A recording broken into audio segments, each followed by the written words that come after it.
예. 오늘 여러 의원님들이 지적이 있으셨습니다만, 투자공사 지금 뭐 사장님이 안 계시고 감사도 없고, 하지만, 국정감사 처음 받는 거 아니지 않습니까?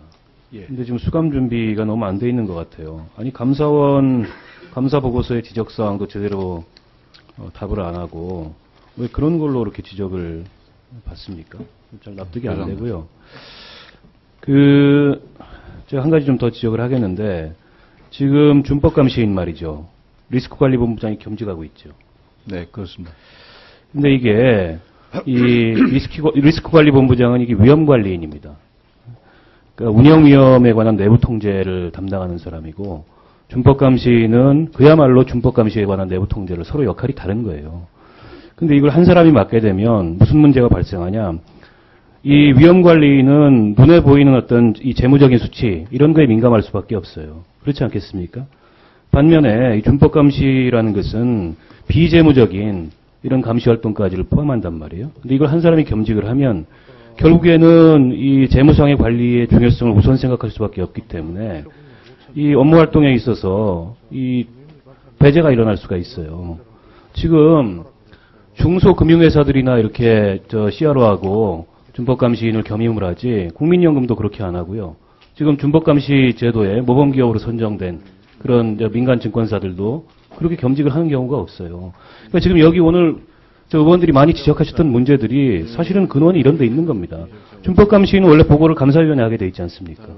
그리고 위험관리는 이게 경영진과 이사회 하게 돼 있잖아요. 근데 이걸 한 사람이 맡으면 결국엔 어느 기능이 작동을 안 할 수 있거나 둘 다 부실해지거나 이런 거 아닙니까? 신뢰가 있어요. 지금 감사원 감사 결과 지적사항에 따르면은 뭐 여러 가지 지적을 했는데 전화 녹음 및 모니터링 업무 처리의 부적정 문제를 지적을 했어요. 근데 이게 투자공사에서는 내부 통제 기준 위반 사례가 단 한 차례도 없다. 이게 자통법에 따라서 내부 통제 기준 작성하지 않습니까? 그거 위반 사례 단 한 차례도 없다. 감사원에서 지적한 이 전화 녹음 모니터링 경우에 준법감시팀이 모니터링 실시 후 결과를 경영진에 보고했고 위반한 적 없다. 이렇게 의원실에다 제출을 했어요. 뿐만 아니라 준법감시인이 적발한 임직원의 위법행위 및 기준 위반 행위도 전혀 없다. 근데 투자공사 내부 준법감시인이 적발하지 못하는 사안을 감사원에서는 다 지적을 하고 있어요. 제가 지금 전화 녹음 모니터링 업무만 얘기했는데 그것만이 아니라 국외 출장 시 여비세칙 위반도 있고 이 직원 성과급 지급률 인상이 운영위원회 심의 없이 인상된 점 이런 것들이 다 감사원 지적사항에 나온단 말입니다. 동시에 리스크 관리 업무, 위험 관리 업무도 감사원에서 지적을 당합니다. 이게 올해 밸런싱 펀드 운영에 있어서 투자 가이드라인을 제대로 반영하지 않아서 기준 수익률에 대비해서 과다한 초과 손실을 봤다. 이 감사원 지적사항이 나오지 않습니까? 이거 명백한 위험 관리 부실입니다. 이게 과거 메릴 린치 투자 실패 때도 이 리스크 관리가 작동하지 않았어요. 그러니까 이게 한 사람이 이 위험 감시와 준법 감시를 위험 관리와 준법 감시를 다 맡다 보니까 결국엔 둘 다 부실해지는 결과를 초래한 거 아닙니까? 이거 시정해야 되지 않겠어요? 본부장님 답변해 보세요. 아니 지금 이게 국부펀드인데 명색이 네, 일단 어느 투자에서보다 이 준법감시 운영위험에 각각 철저히 대비해야 되는데 이걸 한 사람이 겸직함으로써 둘 다 부실해지는 이런 결과를 초래하면 안 되잖아요. 네, 아주 좋은 지적이시고 아주 중요한 지적이신 것 같습니다. 일단 저희 KIC는 일단 3개 본부 체제로 되어 있습니다. 그래서 이제 2년 전에 예. 감사원의 지적을 받고 리스크 관리를 좀 향상시키고자 저희가 리스크 관리 본부장 영입을 했습니다. 그래서 현재 리스크 관리 본부장을 포함한 이사회를 운영을 하고 있을 정도로 리스크 관리 쪽에 플랫폼과 인력과 그다음에 이런 여러 가지 역량을 향상시켰습니다. 그래서 조직상에 그 전까지는 준법감시팀이 따로 이게 있었는데 이제 이것을 하나의 통합해가지고 하는 관리고요. 준법감시는 엄연히 내부 통제 기준을 지키는 그런 조직으로 따로 이렇게 활동을 하고 있습니다. 그래서 하나의 편제상 그렇게 이해해 주셨으면 어떨까 싶고요. 아니 그게 이해가 안 되죠. 예. 리스크 관리 본부장이 준법감시인을 겸임하고 있는 건데 그게 어떻게 이해가 됩니까? 이때 실무팀을 분리했다는 것은 설명이 안 되고요. 이건 분리하는 게 맞고 그리고 준법감시인한테는 더더욱 엄격하게 독립적인 지위를 부여하는 게 맞아요. 이거 개선 방안 만들어서 알겠습니다. 내년 업무 보고 때 진행 상황 보고를 해주세요. 네, 잘하겠습니다. 우리 수출입은행장님, 지금 수출입은행 BIS 비율이 이게 같은 저 국내 은행 시중은행 평균보다 상당히 낮아요. 네, 그렇습니다. 이게 계속 떨어지고 있는데, 근데 문제는 상황이 이런데도 배당 성향은 지금 사상 최대로 기록을 했습니다. 작년 실적에 따른 이 수은 배당 성향을 보니까 23%를 했는데요. 시중의 금융지주 회사들이 보통 한 12%에서 17% 정도 했습니다.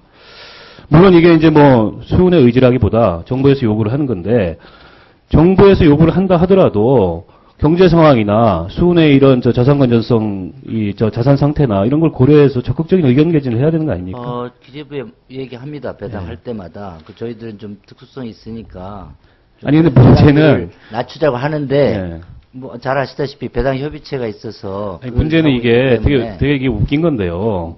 정부에서 이렇게 배당으로 이렇게 다 빼가고 수은에 또 자산 건전성 문제가 생기면 현금이나 현물로 또 출자를 해주지 않습니까? 네. 이게 윗돌 빼서 아랫돌 고이는 이런 행위를 이렇게 반복을 해요. 제가 이거 기재부 종합감사 때도 지적을 할 건데 그 은행장님께서도 이게 BIS 배율이나 이런 게 안 좋은데 무리하게 고액 그러면 분명하게 수은 입장을 얘기를 해야 됩니다. 네, 저희도 입장 얘기하겠습니다. 예. 네.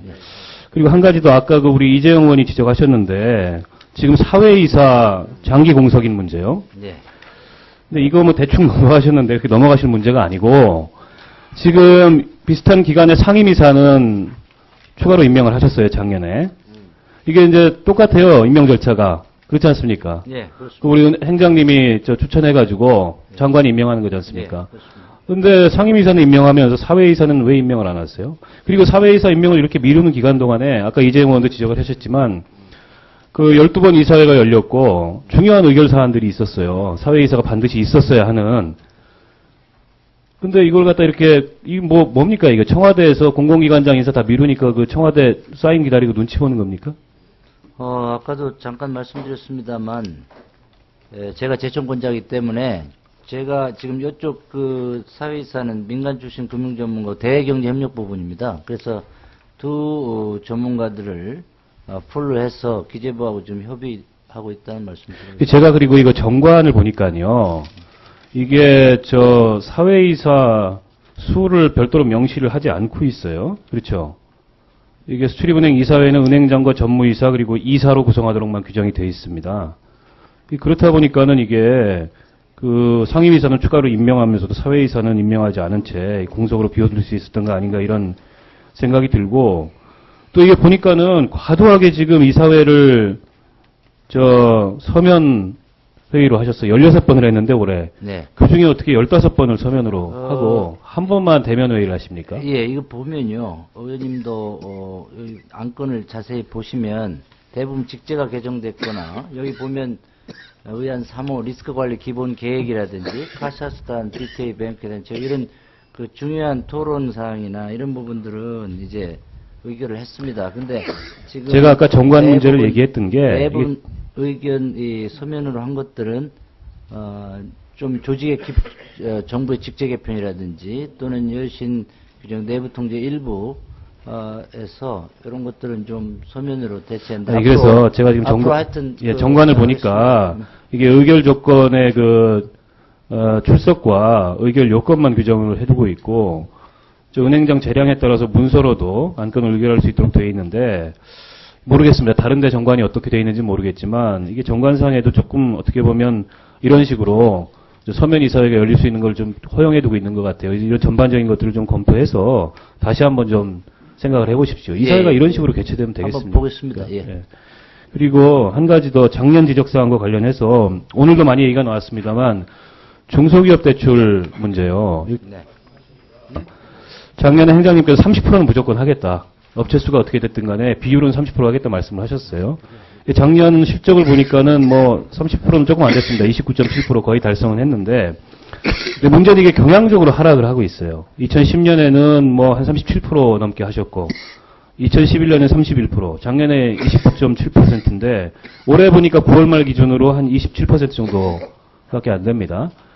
그래서 이게 그 중소기업에 대한 대출 비중이 이렇게 계속 하락하는 추세에 있는데 이거 신경을 좀 쓰셔야 되지 않겠어요? 예, 신경을 쓰겠습니다. 근데 이제 다만 이게 이제 추세를 보면요. 중소기업 수출 비중이 그만큼 떨어졌습니다. 네, 아니, 물론 그 전체적으로 감안해서 예, 그래서 중소기업까지 해서 하여튼 그 비율을 아니, 수출 비중이 확대하도록 떨어졌다고 하겠습니다. 하더라도 알겠습니다. 지원을 해야죠. 예, 알겠습니다. 예, 이상입니다. 수고하셨습니다. 다음은 나성님 질의해 주십시오. 또 바꿨나? 예, 다시 정리하겠습니다. 김강림 의원 질의하십시오.